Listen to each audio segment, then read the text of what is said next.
conversation and then do it. Or we could just, play music and do what Steven Crowder and not Gay Jared did. Oh yeah. Well, we do have that. We have that.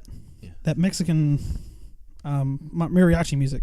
Hello, welcome to the Off the Border podcast. This is Steven, and I have with me today a very special. This is Kyle coming to you live at Steven's house. That's right.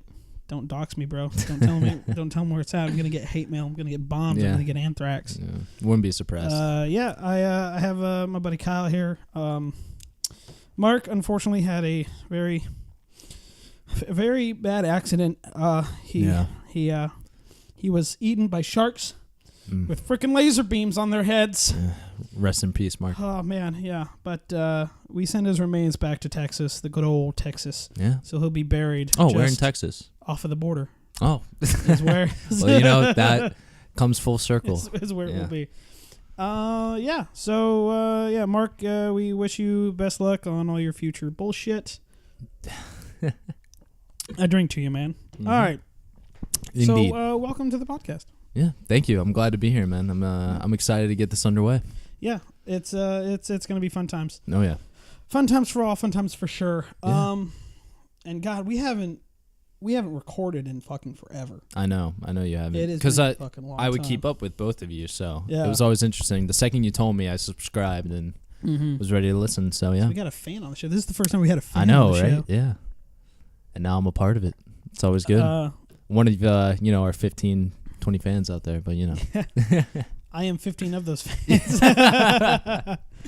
No, for most of the views we have, I'm always like, I'm like 3 of them, and there's like 4 views. Yeah, it's funny because I was actually I thought I was the first subscriber, but I ended up being the second because you subscribed to yourself. Because I subscribed to myself, yeah. Because that's how all the big YouTubers do it. That's how PewDiePie does it. Yeah. PewDiePie doesn't have 90 million followers. He has 90 million accounts that he just subscribes to himself. Well, I would actually kind of disagree on the PewDiePie argument because there's a lot of old accounts that don't watch him anymore but are still subscribed to him. One being me.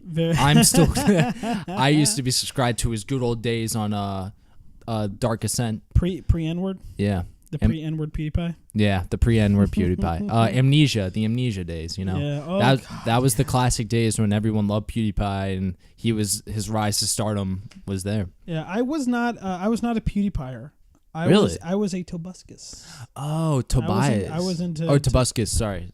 Well, Tobias. Well, Tobias Reader, whatever. Yeah. But Toby Turner. Yeah, Toby. You know what happened to him though? Oh yeah. Yeah. That's, because I stopped. It's a little watching disturbing. him a little bit before that happened, and then when that news came out, I was like, "Ooh, kind of a good thing." I didn't. Yeah. Yeah. Say what you want about PewDiePie, but you can't say. And actually, him and Toby collabed a couple times. Yeah.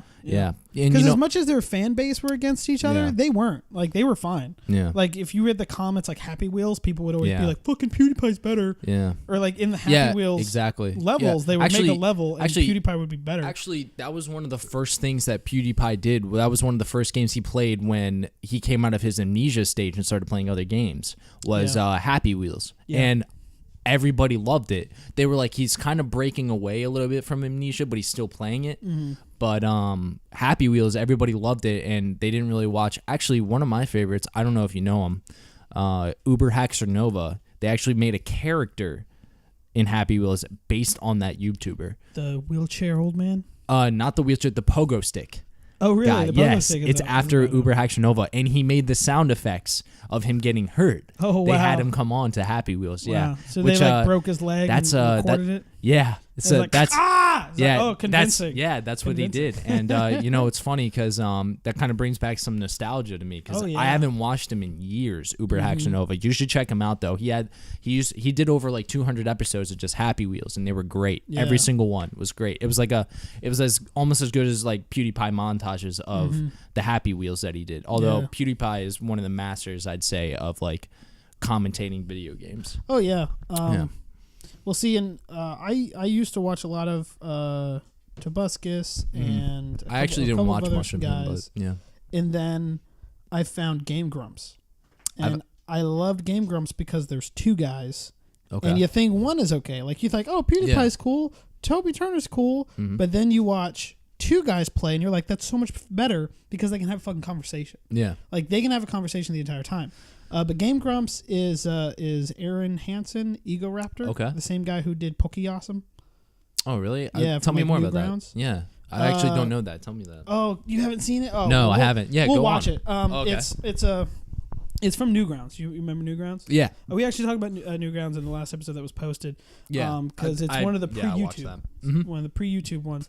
And Pokéawesome was it was a little animation he did. He's an animator. Yeah. And it's like a Pokemon battle. He like throws out Pikachu. Mm-hmm. Or Ash is like, "Go Pikachu!" And Pikachu's like, "Pikachu!" Yeah. And then the other guy throws out Venusaur. Mm-hmm. And then he's like, Pikachu like attacks him, and Venusaur goes, "Ow! Okay, all right, now it's my turn." And then his owner's like, "Venusaur, do like whatever, man." And then Venusaur's like, "What?" He's like, "Yeah, man, just do like whatever attack you want." He's like, "No, that's not how it fucking works. All right, you need to tell me what to do so that I can do it."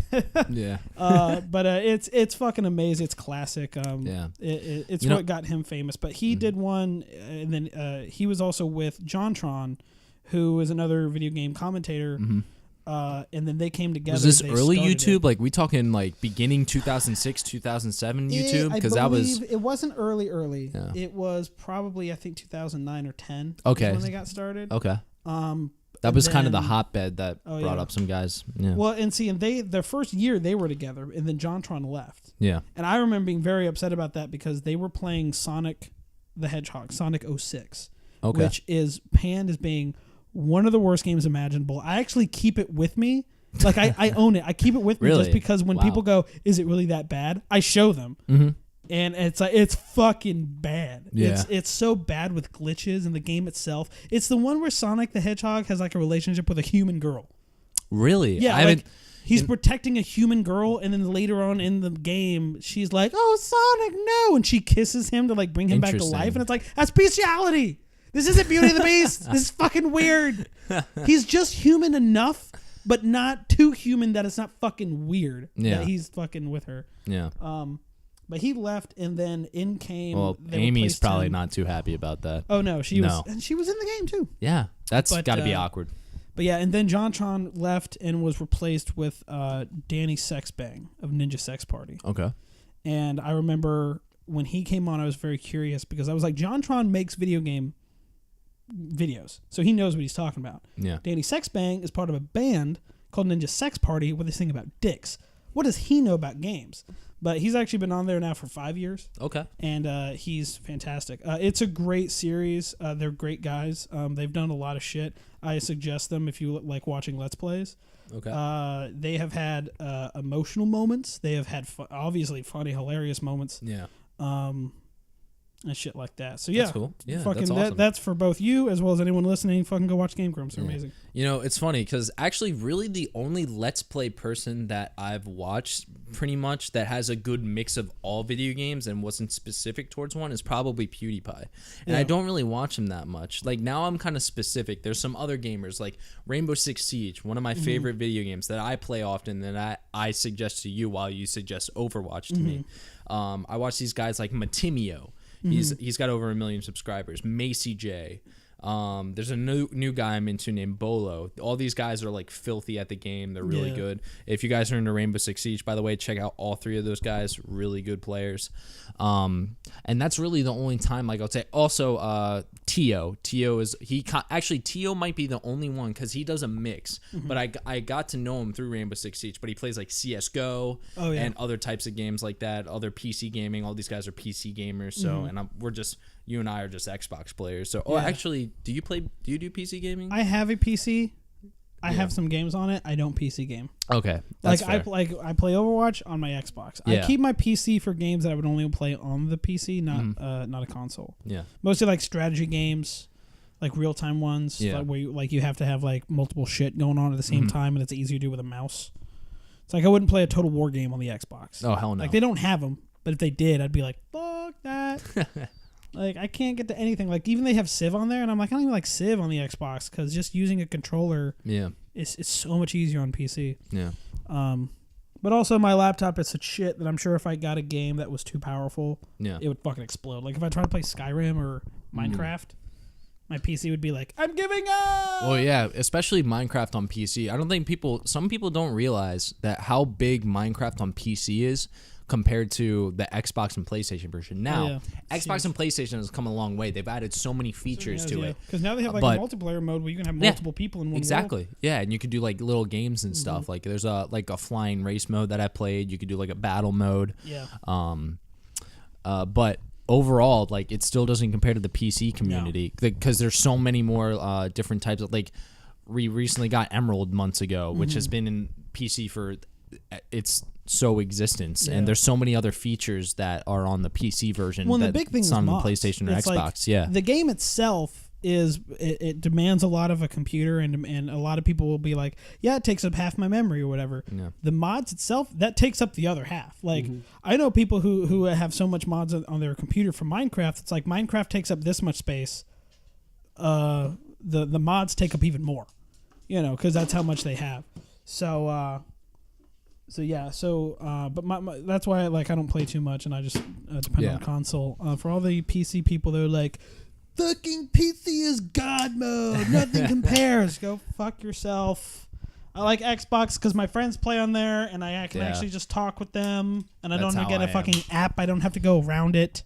I just have fun conversation with them. It's funny. We haven't played together yet. We have not? Yeah, I know. Even though we're friends on Xbox. That's because you only play fucking Siege, and I don't have Siege. No, not true. I play Call of Duty World War II, but you told me... I also don't have World War II. I know, but you told me you're getting it Christmas. I am. So, I'm going to try to get it Christmas, yes. Yeah. I can... I can tell this story because you brought up World War II. Yeah. This reminds me of this... I can't remember if I told you or not, but probably not. But go ahead. My mother is trying to find stuff to buy me for Christmas, right? Because as this episode is out, it is pre-Christmas, so she's trying to find me a gift for Christmas, and she has a hard time buying for me and my sister because she just doesn't know what we want or what we like. So that's how we have to come up with a list. Yeah. And I came up with a list of some stuff, and I sent it to her, and she calls my sister a couple days after I give her this list, and she has no idea. Like, she's frantic with my sister. She's like, it's like, I've been trying to shop for you guys all week, and I just don't know. I just don't know what to get, Steven. I just don't get it. I have some stuff for you, but I don't know what to get for him.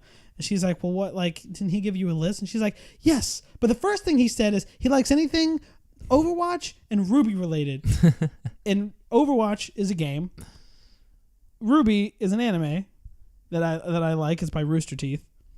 Yeah. And I subscribe to Rooster Teeth as well. But go ahead. Yeah. And the first thing she's like, I keep looking up this RWBY thing, and all I see is a bunch of little girls, and I don't know what he would want with those. And my sister tells her that's it.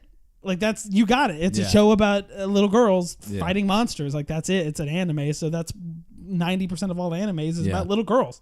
Yeah. And then she's like, and then another thing I gave on the list is I gave her a list of comedians. And I was like, what I would like is I'd like these comedians' CDs.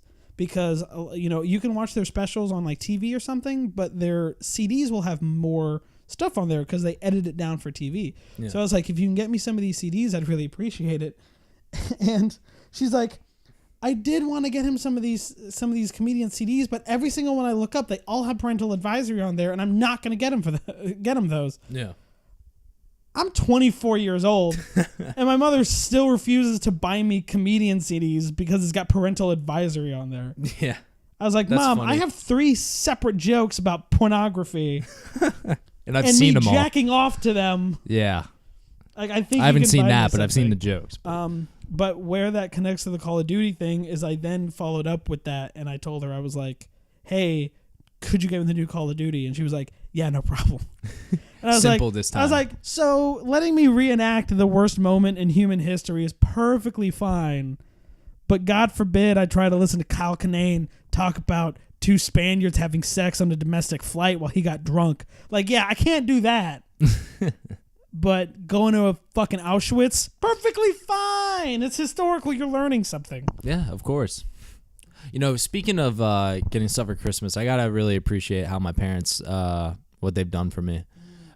So for this Christmas, they're not getting us any gifts per se, but they're giving us pretty much a whole experience. So for us, in case you guys don't know on the podcast, Steven and I work together.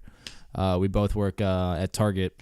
But I took off from December 21st to the 24th because we're off the 25th, so there's no point in me going up the 25th. Everyone's off the 25th of December. But for Christmas, we're going up to Green Bay, Wisconsin to see my Packers play. So, I mean, that's a pretty huge disappointment. Yeah. Well, yeah, when you don't have the greatest quarterback in the league, it doesn't help. But you know what? Brett Hundley's done a great job. Yeah. Especially against it. Now, he did terrible against the Ravens. Your Ravens. Yep. I'm sure, and you fucking rub that in. I know. You guys rub that in my fucking face all the time. But to you Ravens fans, Steven did that to me several occasions. Oh yeah, I had to show him. But granted, you guys are a top 5 defense. At least top 10. Yeah. I think you guys will finish at least top 10, even if you give up some breaks in these last these last few weeks that are coming up. There's about 5 weeks left in the season, and we got this week coming up. Big week for the Packers against Tampa Bay. Yeah. But we'll be playing the Vikings. But Rodgers will be back if we win these next 2 games. He said. So he'll be back for the playoffs. Pretty much, yeah. Did that happen last year? Yeah, he was out. We quote unquote. No, he wasn't out. We were 4-6 and we weren't playing well. And he said, I feel like we could run the table. Everybody knows the famous thing that he said, or I don't know if you know the famous one. We started off 1-2 and the Patriots did. Rodgers said RELAX, relax. And then we went on a huge streak, and we ended up going 12-4 that season. Oh wow! So, yeah. So the rest of the year we were freaking 13-2 after starting off 1-2. Relax, man. Let the Cheeseheads or not 13-2, 11-2. My bad. I can't do math. But yeah, that's how the Cheeseheads do, man. So I'm hoping that if Hundley can have us win at home against Tampa, who's been struggling. And actually, all the analysts have been favoring the Packers in that game. Yeah. And then we play Cleveland. In Cleveland. We should beat Cleveland. If we can't beat Cleveland, then there's no point in Rodgers coming back this season. Now, if we win those 2 games, Rodgers can come back the next week. Yeah. And if we win out, we'll be 10-6 on the season, which I think is viable for a playoff position. Yeah. Yeah.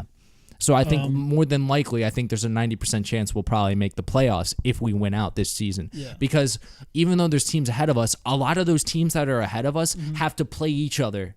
And some of them have to play each other twice. So some people are going to get demoted, guaranteed. And it's up to us to decide our own fate if we're going to win out or not. Yeah. Yeah.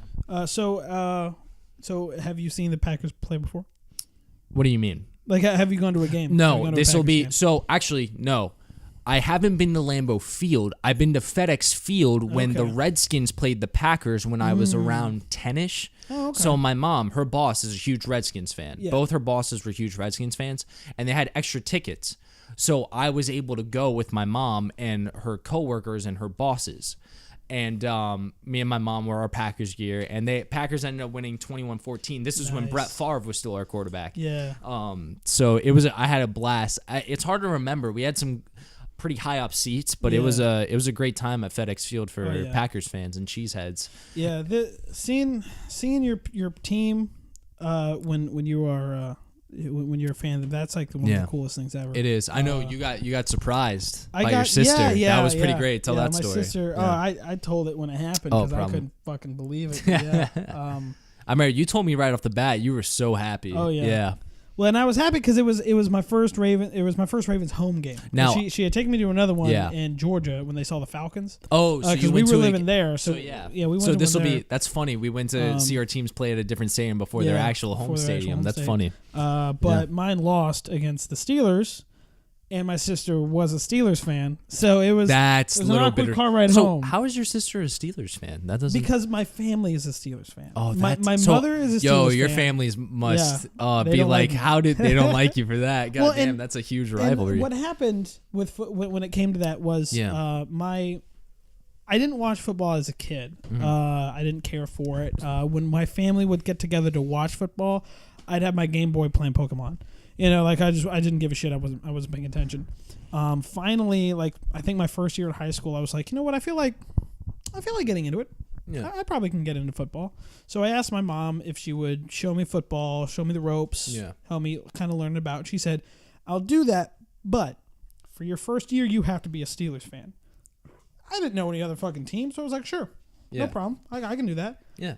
So I watch it, and it was a good year because that was the year that they had all their great players, and they went to the Super Bowl against the Arizona Cardinals. Oh, the great catch by Santonio Holmes. The great Holmes catch. And they had Palomalu, Hines Ward, Roethlisberger. Yeah, that Cardinals team was stacked too. They had Hall of Famer Kurt Warner. You had Larry Fitzgerald, who's a future Hall of Famer. Yep. You had a lot of good guys on that Arizona Cardinals team too. And you know what's funny? That Cardinals team I think was 8-8 that year. Oh yeah. Or 7-9. They were like 7-9 or 8-8, and they made the postseason. They just went on a tear. Oh yeah, and I was happy about that too because being in Arizona, and to be honest, liked Arizona. Yeah, because everyone watches the Super Bowl no matter what, pretty much. I remember watching that. That was one of my favorite Super Bowls. It was because it was really back and forth, and I was cheering for the Cardinals because I knew they were the underdog. Mm-hmm. Every game they went through, they were and you had Kurt Warner, and you're like, that'd be cool. Yeah, because he was getting towards the end of his career, and he was a Hall of Famer. And when they made that touchdown, I think it was to Fitzgerald. They scored a touchdown. You guys had like 2 minutes to drive it down and score a TD to win the game, and that was just incredible. But I watched that year. I'm a Steelers fan, and I was like, that's great. So then the next year comes, and I'm watching football, and I'm watching a Ravens game. Mm-hmm. And it's Ravens versus the Tennessee Titans. Ooh. And at the time, the Titans were good. Yeah, they were a really good team. Yeah. Was this when they had Vince Young? I think so. I think Vince Young was the quarterback. Yeah. So the offense is the Tennessee Titans are on offense right now. Yeah. The quarterback gets the ball. He throws it down to a wide receiver who was one of the top receivers. Maybe Kenny Britt. It might have been Kenny Britt. It might have been Kenny Britt. Yeah. Because I couldn't remember his name. Yeah, because he had a couple good years there. He gets the ball. He starts running. Out of nowhere comes, like out of the side of the camera, comes Ray Lewis. And he starts running up on this guy because he's running on the side of the field. Mm-hmm. Now, Ray Lewis is in tackling position because he's catching up on him. And if he had moved forward, he could have got the guy and hit him out of bounds, tackled him, got his foot, whatever. He runs faster than him, stands in front of him, stops, and the guy runs into Ray Lewis. The guy does a backflip. He loses his helmet. The ball goes flying, and then they call the play. They come over and they wheel the guy off with a fucking concussion. Yeah, that sounds. I was like, that's my team. That sounds like that's my team. That sounds like that's my guy. So that's fucking amazing. So did you say you started getting into football in high school? Yeah, it was like or freshman year. did you? So were you big on defense? Because I mean, the Ravens are known for their defense. They've had some bad dudes on defense. They've had they've had Ray Lewis, Ed Reed. Yep. Ed Reed's another big Terrell guy. Suggs. I call Terrell Suggs the pit bull because he's about as vicious Terrell and Suggs pretty is like as top 20 in sacks all time. Oh yeah. Yeah. Well, and so I Haloti Nada before he went. I think he went to Detroit. Yeah. And we got a guy from Detroit. We got a guy from Detroit that we traded him, and I was like, I love Nagata though. Yeah, he's a beast. Yeah, he was a beast. They also had one of the few linemen that would get sacks in that 2000 Super Bowl that they won. Mm-hmm. They had Rod Woodson too, Hall of Famer. Yeah. But so I picked the Ravens as my team because I also like their colors too because that's a lot. A lot of people pick their favorite teams off of their colors. You know, they go, I do love my Packers colors, but my family's been Packers fans for years. So. But so I tell my mom, I'm like, yeah, so I'm a Ravens fan, and she's like, what? So did you know the rivalry between the two? Oh, I didn't. No. Because she had two caveats. She was like, you cannot be a Patriots or a Cowboys. And again, I didn't know Well, that's football, just based on hate. So I was like, that's fine. Yeah, I was like, maybe I don't you care. thought they were big rivals. And actually, they're not big rivals. They're just teams that everyone loves to hate if you're not a fan of them, you know? Yeah, and my mom hates Bill Belichick. And she just doesn't like Dallas Cowboys. So no one likes the Dallas Cowboys. I was like, that's the fine. Fan themselves. Sorry, Cowboys fans. Well, even Dallas fans are like, they hate so quickly on their Yeah, that's true. Like, Tony Romo was not that bad of a quarterback, but all Dallas fans were like, fucking Romo, he's keeping us from the playoffs. And I'm technically, statistically, he's the greatest quarterback of all time. Not in terms of championships like Roger Staubach and Troy Aikman, but in terms of like how many touchdowns he's thrown as a Cowboy and how many yards he's thrown, he has the most all time. Yeah. What did we say about saying shit that's going to piss people off? Saying Tony Romo is one of the best. People are going to fucking People are going to lose their shit. They're going to dislike. They're going to burn this podcast to the ground. It's only 10 of them. But yeah, so I tell her, I'm like, I'm a Ravens fan. And she was like, what? I was like, what's the problem? She's like, the Ravens are the Pittsburgh Steelers' biggest rival. And I was like, well, I didn't know that. I was like, you told me not to like two teams, and the Ravens was not one of them. Yeah. But luckily, my mom didn't dislike the Ravens. She just couldn't like them because they were rivals. Like she's like, I love. You play them twice a year. Yeah. Like, she's like, I love their uniforms, and she liked Ray Lewis, and she liked their defense and stuff. So, it was actually cool because when we went to the Super Bowl in against San Francisco, she actually like allowed me to have a Super Bowl party. Yeah. And she bought Raven stuff, and I had napkins and plates and stuff. Like she didn't hold any animosity. Yeah. I just don't think she watched it. I wonder how she felt when the Packers, when Aaron Rodgers in 2010 or 2011, I should say, took it to the Steelers. I don't know, because we won it the year before. I think you guys won it. Mm-hmm. Either the year before or the year after. Yeah. I can't remember. I think it was the year after. I think it was either the year before or the year after. Yeah. No. We won it before you guys because you guys won in 2012. Oh, and we won in 2010 or 2011, so it was like a year or two before you guys. So, because I think Steelers won it 2010.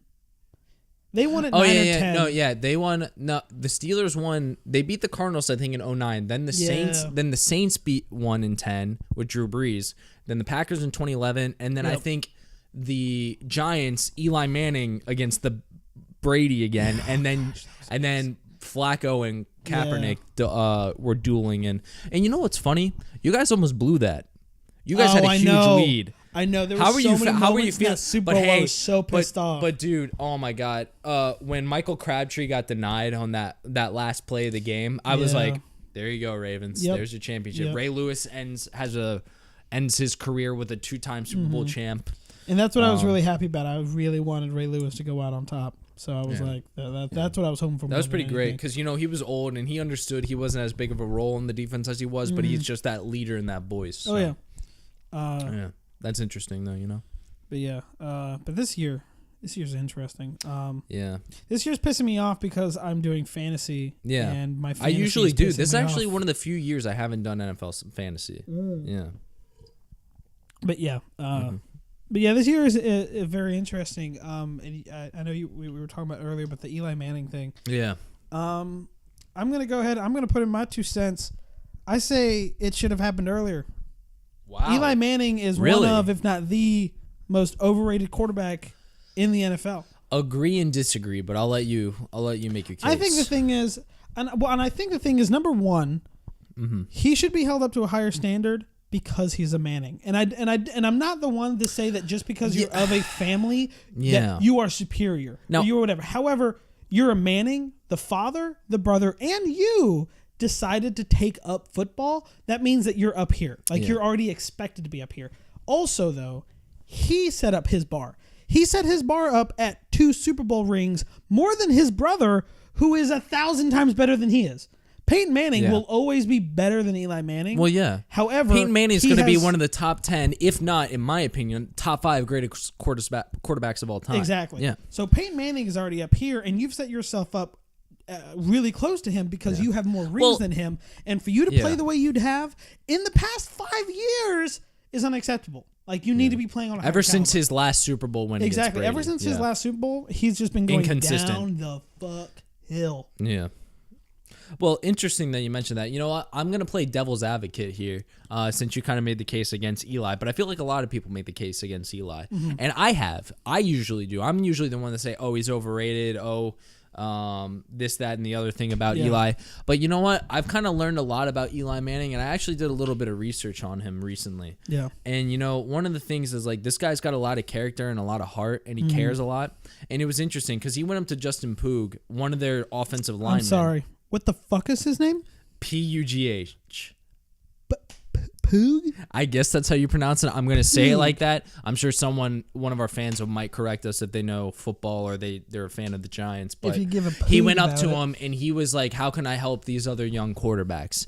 Even after all this turmoil that he's gone through, this kind of embarrassing role. Yeah. I mean, Ben McAdoo freaking. I mean, he's such. What the fuck is that name? McAderp? Well, McAdoo. McAdoo? They're both fucking ridiculous. Well, you got Poog and McAdoo. Well, McAdoo. Well, everyone's calling him McAderp because he's such a joke of a head coach. Oh, gotcha. And I'm saying that as a Packers fan, where he was our QB coach before he went and took the job for the Giants. He was the QB coach for the Packers. But I'm gonna make the case, and excuse me for that. Talk burp, by the way. I know, great talk burp. I mean, we're just out here enjoying a couple beers out here. Couple brewskis. That's what we do here at the Off the Border podcast. Right. Get drunk for you guys out there. But anyways, Eli Manning's stats are actually pretty incredible. Mm-hmm. He's actually 7th all time in TDs, all time. Okay. He's 7th in I think he's 7th in passing yards. He's got a lot of statistics that actually make a case that he's top 10 in, that he could be a Hall of Famer. Yeah. Now, hear me out. I understand you're like, listen to his stats this year. He's got over 2,000 passing yards, barely, to say the least. Yeah. But he's only got 14 TDs and 7 interceptions. And he's still missing, better than Flacco's. That's still. And we'll get to Flacco in a second. Actually, I kind of want to make a comparison between the two. But before that, let me continue my case for Eli. And, people just rip on the guy. And I'm like, this is the guy that took down Tom Brady not once, but twice on 2 attempts in the Super Bowl. The greatest, most accomplished quarterback of all time. Yep. The sexiest quarterback in the entire NFL. I mean, probably debatable. I don't know. Aaron Rodgers is up there. I'd fuck him. Yeah, I'd let him fuck me. You don't fuck Tom Brady. Yeah, he fucks you. He's the big spoon. Yeah, he fucks you. So does Aaron Rodgers. Yeah. Yeah. I mean, those two quarterbacks are ridiculous. Oh, man, together. And I might be biased being a Packers fan, but that guy is one of the baddest men of all time. Anyways, but Eli Manning he's like, I'm gonna go out and do my thing. And you know what's funny? Speaking of Joe and that's my case for Eli, why I think he'll still be a Hall of Famer. And Archie Manning, he was a solid quarterback, but he wasn't a Hall of Fame quarterback. Peyton Manning's a guaranteed first ballot. Oh yeah. One of the greatest of all time. And Eli, I think, is a borderline. I actually don't think he's even borderline. I think he's a Hall of Famer.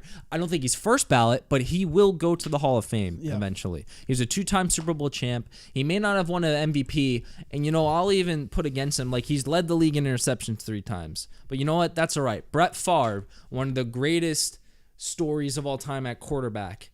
He has the most interceptions of all time. Yeah. Although he did finish with the most touchdowns of all time. Now he's second because Peyton passed him after he retired. So he's the second most, but he also has the most interceptions. So if we're going to call Brett Favre out on that, I think Eli's fine to make it in too. Okay. Yeah. But anyways, you know what's interesting? Playoff Eli and playoff Flacco are completely different people compared to regular season Flacco and regular season Eli.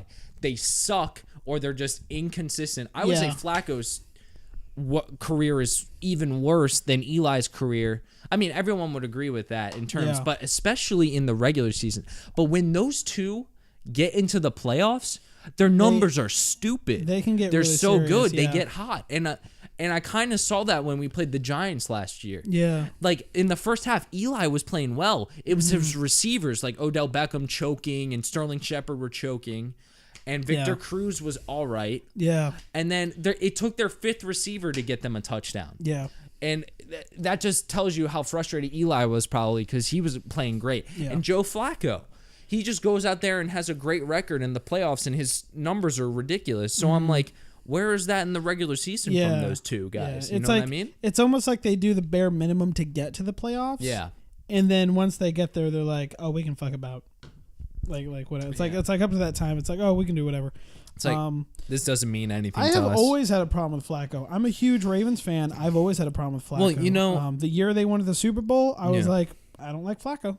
And it's because of that. It's because during the season, he has such a hard time pulling out what he's capable of. Yeah. When he goes to the playoff, he can play really well, but in the main season, he just fucking does whatever the fuck he wants to, which is not play football. Well, it's interesting because Flacco, I thought, was always a solid quarterback after the Super Bowl win. But once he got that money, he got paid the money that an elite quarterback like a Aaron Rodgers or a Tom Brady or a Drew Brees or a Phillip Rivers. Yeah. Any of those kind of quarterbacks. Or a Sam Bradford. Or Or same or breath. Tony Montana. No. Well, Matt Stafford or Anakin Skywalker. Yeah. But when the second he got that money, I was like, oh God. I was like, he's either gonna. Because how much was it? Like $6 million? $20 million. 20 million a year. Low. And Rodgers was at the time the highest paid quarterback. And then Flacco passed him, and now like 10 other guys have passed Aaron Rodgers, and his contract's up in like 2 years. I don't know how we're gonna keep him. We'll have to see how that goes. But he said he wants to be a Packer for life. So I hope that stays Hopefully true. that happens. But he loves Green Bay anyways. He loves the Green Bay area. But Flacco, I was thinking to myself when he got that contract after the Super Bowl, I'm like, all right, this is either gonna elevate his game or he's gonna go down hard. Yeah. I didn't think he was going to stay consistent and just be solid. I was like, this money's going to affect him one way or another. And it's affected him. Yep. His first year, actually, he was okay, but it's like he could have been a little better. It actually wasn't up to the standard. Well, and we also lost a couple of other offensive, because we did have not Mike Wallace, because we have Mike Wallace now. We had Torrey Smith. No, the other guy, Steve Smith, the guy that went to San Francisco. Anquan Bolden. Bolden. We had Anquan Bolden, and it was like, oh shit, this guy helped us win the Super Bowl, and then we got rid of him, and the guy that like replaced him wasn't to the high caliber that Anquan Bolden was. Yeah. So it was like that offense that year. It's like, oh, it changed. We had a few people. Also losing. So the fact that they didn't do that well, it's like that's understandable. Losing Ray Rice doesn't help either, because it's like you guys, I feel like haven't had like an established running game since him. It's been okay. Mm-hmm. Didn't you guys have? Do you guys still have McGahee? Willis McGahee? Yeah, we still have McGahee. Okay.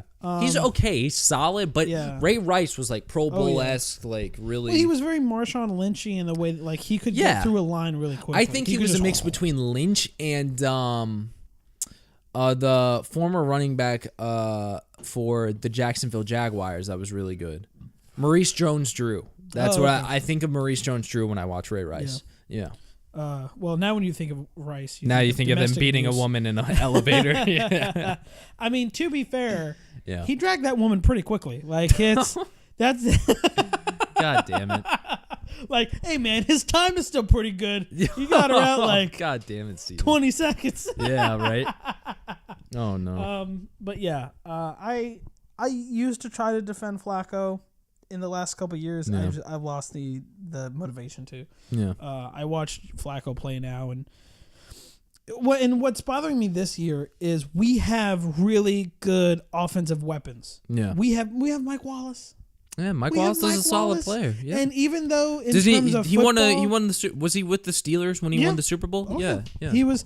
And with the Steelers, he fucking kills it. Like you put him with Roethlisberger. Well, yeah, but also Ben Roethlisberger is on another level than Flacco. Flacco can't throw like Roethlisberger. And like Roethlisberger's a Hall of Famer. It's like Mike Wallace has one route, which is just forward. Like he just runs out and he can go get the ball. Yeah. Joe Flacco is not a Hail Mary passer. He is not. He's got an arm. Distance. Flacco is an arm, but he's not that accurate. No, and that's the problem with Flacco. He can get it that far, but like it's kind of it could be left, right, or it'll be like short, not because he doesn't have the arm, or usually it's overshot because he got too much arm on it. Yeah. But that being said, Mike Wallace is still a fantastic wide receiver. Yes, and having him on the team should we should fuck people up. I mean, look at Steve Smith. We're not using him. We're not fucking using him. Yeah, I mean, look at Steve Smith before he retired when he went to the Ravens. His little stint there. He was like all right because of Flacco. Like Cam Newton was better. Like Steve Smith played with Jake Delhomme and like these other random Carolina quarterbacks, and he was able to put up stupid numbers. But with Flacco, he wasn't able to do it. Like, he was able to do all right. Some quarterbacks, Ben Roethlisberger is a perfect example because where the Steelers choose to pick certain players and keep them the entire time that they play football, like Ben Roethlisberger, Polamalu, Hines Ward, they go, these people we're keeping. They're not going anywhere. We'll give them whatever fucking money they want to stay. They're staying here. Well, yeah. Other people they're willing to get rid of, like running backs and other wide receivers. Well, except unless you're Le'Veon Bell, you know. Unless you're Le'Veon Bell, but like Mendenhall was a fantastic running back, and we had him for a couple years, and then we traded him right to Arizona. Yeah. However, even though they keep trading them in, they keep getting top picks. Yeah. They keep getting fantastic wide receivers to replace the like wide Juju receivers Smith-Schuster, Martavis Exactly. Bryant, and then you still got one of the greatest. He's probably been the greatest wide receiver this year. I'd usually put him number 2 behind Julio Jones, but Antonio Brown. Exactly. Did you see the catch? Did you see the catch he made amazing. against the Packers for the game to set up the game-winning field goal? Pretty much. Yep. But that's if they don't make that play, that goes to overtime, and it's like it's a toss-up between us, Yeah. my team, between the Packers and the Steelers. But the reason that they work so well is because they get receivers that can work with Roethlisberger. Yeah. They go, can you run out really far, really fast, and go catch a ball that's thrown up in the air? Can you do that? Well, all Can of them you are get speed guys: Juju Exactly. Smith-Schuster and Martavis Bryant and Brown. So the Steelers are a perfect example of that's a team that the offense works so well with the quarterback that when it works together, it's like art. It's like clockwork. It works so well. Yeah. Flacco will get somebody on his offense and not fucking know how to use them. Yeah. Tight end, wide receivers, running back. He just doesn't fucking understand. Yeah. Like, Mike Wallace does not get the ball. And it's like, if He really you doesn't. throw the ball to him, he'll fucking catch it. He gets paid to do it, and Yeah. he's been doing it for fucking years. He did it every fucking time. Like, the throws that Roethlisberger would throw to Mike Wallace over the years, it was like, how the fuck did he get there? How Yeah. the fuck did he catch that? But he Yeah. does it. So if Flacco would use those options more, The thing is, they would have a better offense. yeah, the thing is that Roethlisberger is such a good quarterback that he'll put it in a spot that gives Mike Wallace a chance. Yeah. Joe Flacco doesn't do that. No. He doesn't take have that chances. recognition. Yeah. And if he does, it's usually a lucky throw because Yeah. like he'll just like throw it up there. You can't just always throw it up there unless you're like a Randy Moss or a Calvin Johnson. Then you can throw it up there to legends like that. But I just thank God yeah. that we have fucking the defense that we have, Yeah, seriously. and that we keep the defense that we have. Yeah, That's the thing. without a doubt. I know Terrell Suggs. He's definitely taken the place of Ray Lewis and Ed Reed. Yeah. Once they left, As the leading voice, as the pretty leading much. voice and stuff. I don't think as a leader he's as strong as Ray Lewis was, because when Ray Lewis he always got the defense together. He got the entire team together, would motivate him, get him. Terrell Suggs is more of an action guy. He's like, I'm gonna motivate you guys By my by play. sacking the shit out of that quarterback Yeah. and breaking his knee. Yeah. I remember reading an article when the Steelers and Ravens were playing in one of their games. Mm-hmm. I found an article that was Roethlisberger was talking about getting sacked, and he was talking about the hardest sack that he's ever gotten was by Terrell Suggs. He's like every time I see Terrell Suggs coming, I'm like, God, I hope he doesn't sack me. And then he's like there was one game where he sacked me, and I was like, that's the hardest I've ever been hit. And I was like, fuck yeah. I was like, fuck yeah. But yeah, so that's that. Yeah. I wanted to move on from football. Yeah, sounds good. And move on to a segment that we do called Romance Out of Context. Oh, all right. Romance Out of Context, since it's been a while, I read a section of some like romance novel, or I've done fan fiction, and I just read a segment of it, and then what I want you to do is I want you to tell me what happens afterwards. Okay. So I kind of make the conclusion of the exactly. story. You make the conclusion of what happened. So Okay, I'm that's reading fine. from Jude Devereux. All right. Devereux. Yeah. Frenchy fucking name. First impressions. Let me just read, I guess, the back of it real quick. Eden Palmer knows how to make it alone. The 40-something single mother has worked hard to raise her beloved daughter. I don't know why. It's like, just fucking come up with a number. You can't fucking... Yeah. 43. Is it 43? Or 40 something. Or 42. Like, as a life. fucking writer, you don't fucking know how old your character is? Fucking figure it out. Stop being lazy. Figure out how fucking old she is. Make a goddamn date. It's your fucking imagination. You can't think of a number? Who knows, man? Maybe the character doesn't actually know her real birth, so they got to give her a estimate, you know? Beloved daughter Melissa. But sooner or later, a woman must come into herself. And that's just what Eden aims to do when she moves to Arundel, North Carolina, to take ownership of Farrington Manor, the charming house that was willed to her. Arriving in the South's prettiest small town, Eden quickly learns that looks can be deceiving when her move is met with delight in some quarters and jealousy in others. Pursued by two eligible bachelors, the rugged Jared McBride and Braden Granville, a small-town lawyer in Town Ketch. Respectfully, Eden is flattered and more than a little suspicious. So there's two guys trying to fuck her. Yeah, pretty much. She's like a 40. Eden and who was the other one? Well, Eden's the chick. Oh, the two dudes are the rugged Jared McBride and Braden. Braden. It's like Brandon, but we'll go with Braden and Jared. That works. There you go. Yeah, she went to Jared. She went to Jared. She sucked Jared off. All right. Reading from First Impressions. Is this some form of seduction? Yeah. I have to get a woman drunk before she'll go to bed with me. Ian looked at him, at his dark eyes and hair, and his statement was so ridiculous that she smiled. Okay. One jelly bean. I'm so wound up from the excitement of tonight that I'll be awake all night. So what did you do with the necklace? Jared pulled it out of his pocket and tossed it into the covers by her hip.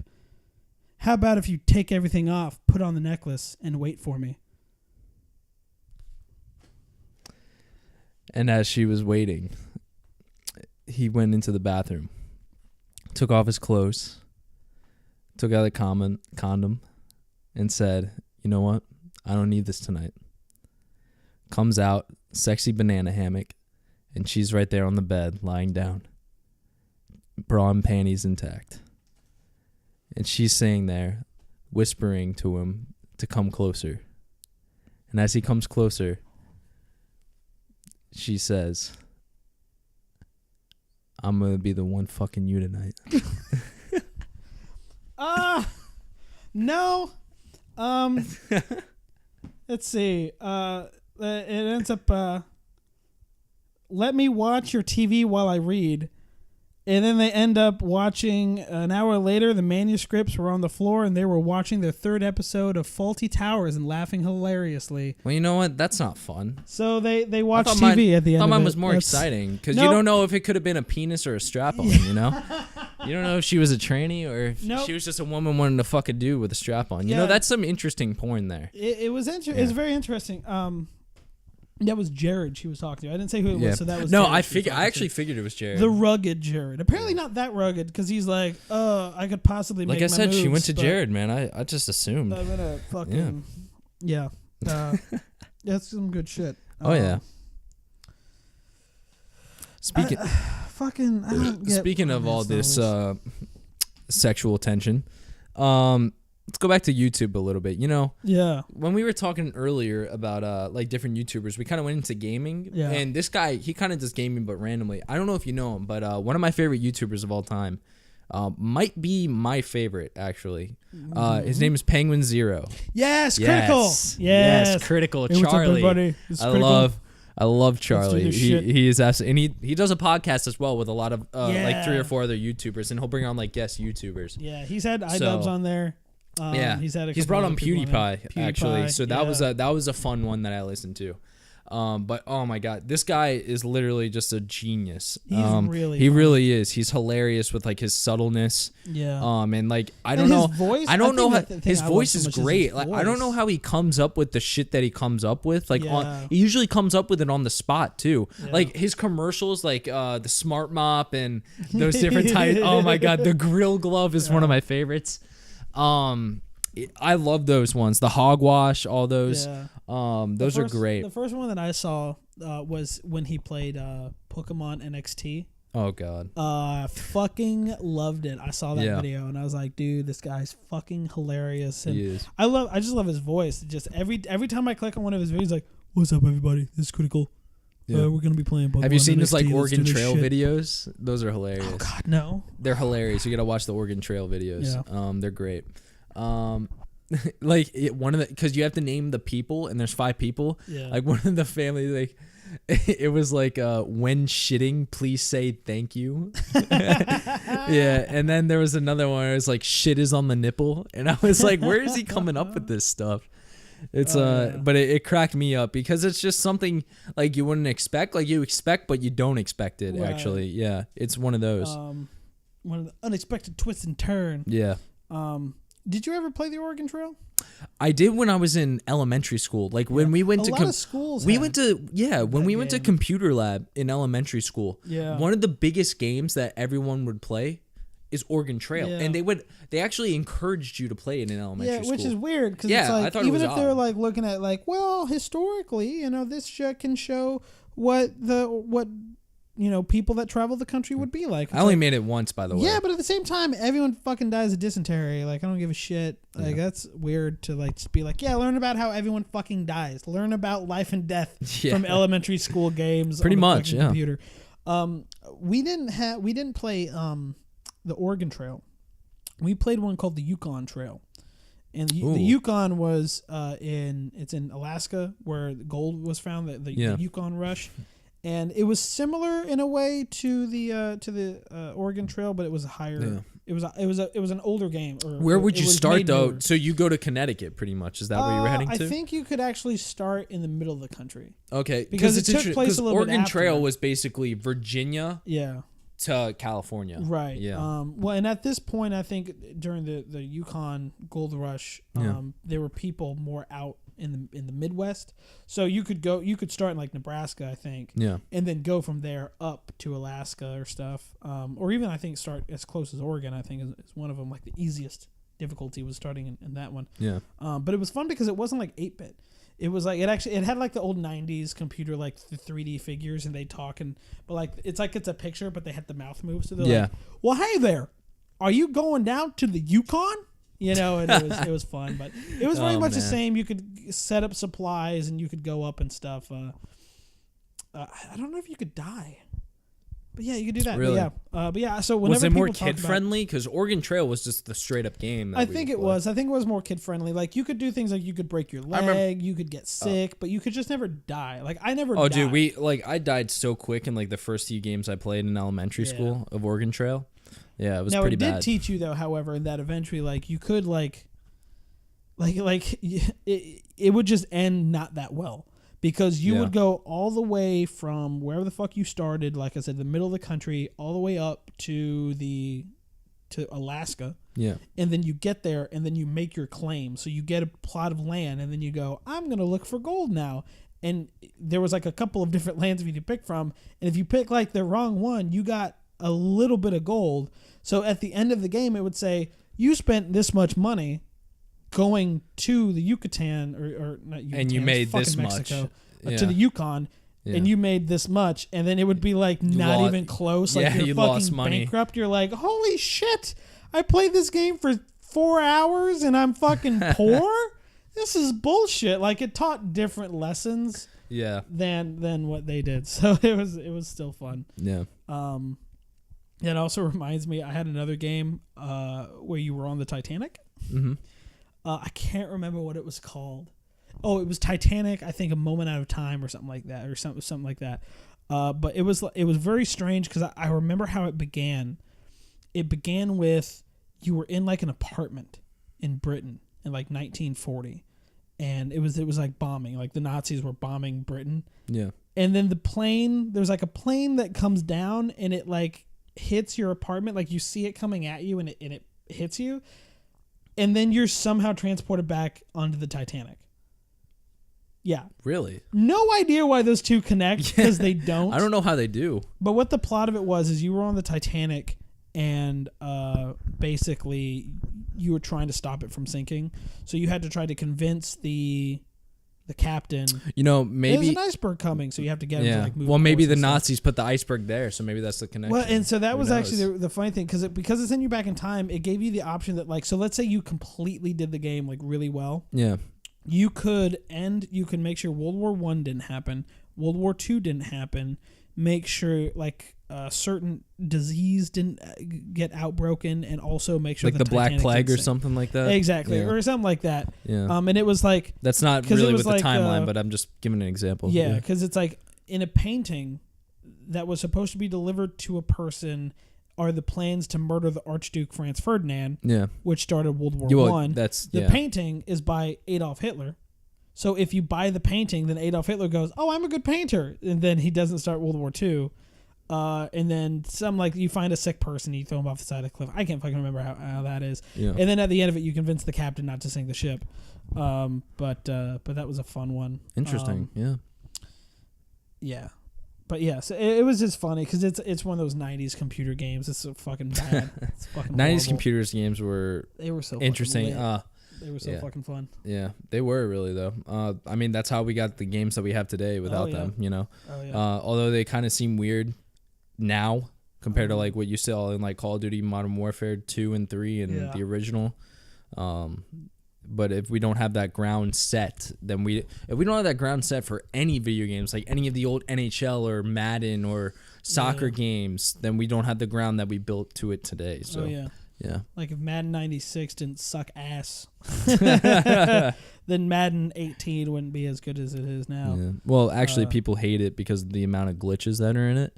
There's a lot of glitches apparently in Madden 18 compared to 17 and 16 and 15. There's a bunch of times where, like, because we have it on the PS4, and when we play it, like, the guys will go stiff. Yeah.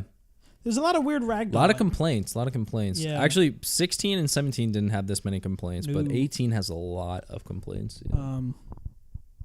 But yeah, I love going back and playing old games. Oh no, it's fun. It's always a good time. That is super fun.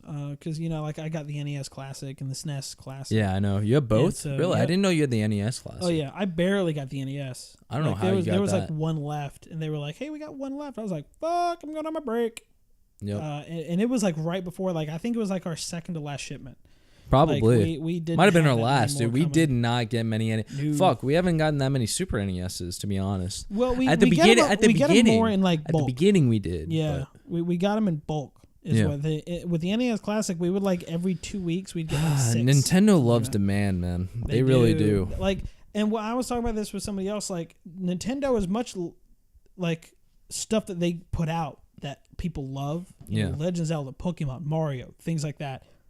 They are a company overall, and they're there to make money. Yeah, and it's that's annoying. Every company in the gaming community, and people kind of forget that. Oh, yeah. And speaking of which, not just Nintendo, EA, with Battlefront 2, everybody's boycotting it. They're not boycotting. Well, they're kind of boycotting the game, but they're mainly boycotting EA for what they've done to Battlefront 2. Yeah, because they're basically making it pay to play. Yeah, but what EA has done, they basically, so like you can buy heroes, and then you have the packs for progressions that you can buy. Yeah. So, but you have to save up quite a bit. Originally, the least amount you had to purchase a hero was 60,000 credits, which was a lot. Yeah. It was quite a bit. But if you played it, you'd get to it. Yeah. And it was Darth Vader you would get as the first hero, and then there was other heroes above him that you could buy for more. But it's like people didn't want to save all that, and they had to debate between getting the hero or getting the packs to progress and get like better stuff. Yeah. So that was frustrating to them that they would have to choose between those. And but then they reduced it. Like Darth Vader went from 60,000 to 10,000, so it was a lot more reasonable. And they also made the packs. They switched it out. I think they either made them cheaper or they did something with them. Yeah, just cheaper to say or like a higher rate. Of good stuff or whatever. Exactly. But people are still protesting because they know EA. They're just gonna do it to say that they've like done this and oops, we made a mistake. Yeah, we'll go back and change. It's we've reduced it, but now they're going to. But they're probably going to revert back to what they've been doing, and then just make money off that. Yeah. And that's kind of the frustrating thing with video games is that it seems like a lot of things. I play NHL 18 a lot, and Hockey Ultimate Team is one of the biggest modes. So Ultimate Team is big in like Madden and FIFA and this, but a lot of the players and cards that you have to get, you really have to pay for them if you want to get them. Yep. You'll be lucky if you get some in a pack. Like I've been lucky to get like a lot of good players in the pack, but then all the other guys are paying for like these higher cards and stuff and whatnot. And there's constantly new cards coming out for all these different types of games for like Team of the Week and then Team of the Year are like pretty much the best cards you can get. Or Movember, where it's like, NHL has evolution cards now, but it used to be Movember cards. Yeah. Where whatever the highest card for that player is, you get that. So they're really expensive if you get a Movember or an evolution card because they'll just upgrade to what the next big card of that certain player is. And if you don't have the money to pay for it, which it can be really expensive. Like I play Ultimate Team a lot, and I'll even admit it a little bit. I put probably over $100 into it because I want a good team. Yeah. So, and I play it. So I know I'm going to play it a lot. So that's why I do it. And but it can be frustrating at times, like going up against these other players. That's why I love Overwatch, because Overwatch has loot boxes and they have that kind of stuff. Yeah, but it's similar strictly cosmetic. That's the same with Rainbow Six Siege. To making the game better, making you play better, nothing like that. It is just different outfits and shit like that. Yeah, in Overwatch and Rainbow Six Siege, you can pay for it, but you don't have to. It's not going to affect the game in any way. Yeah. Like these in NHL, Madden, and FIFA are all EA games. Like EA makes it so that like if you don't pay, like it can affect you. Yeah. Like if you don't pay in Rainbow Six or Overwatch, it doesn't necessarily affect you. You can buy the characters without getting the DLC. All the maps are free. You just won't get them until a week later after the DLC players. So I like that aspect that Ubisoft has done for Rainbow Six Siege. And what's the company for Overwatch? I don't remember. Blizzard. Blizzard? Okay, yeah, and I like that Blizzard. World of Warcraft. Okay, yeah, so I'm glad that Blizzard does that. Maybe. Yeah, they do a lot of things that I agree with. Yeah. I think it's time. All right. This has been the Off the Border podcast with Steven and Kyle. Thank you so much for listening. You guys can follow us on Facebook and on Twitter. Yeah, at Stephen Baxley and Kyle Coakley. Or I don't have Twitter, so you can just follow me on my Instagram name, The Coke Machine, but Coke spelled C-O-A-K. Ooh, so not edgy. C-O-K-E, C-O-A-K, all lowercase together. Sexy pictures of the Kyle. Do you have Instagram or no?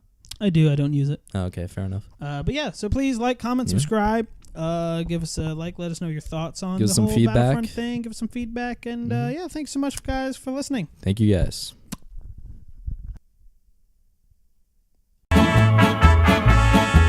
Yo voy a cantar esta canción para mi gente.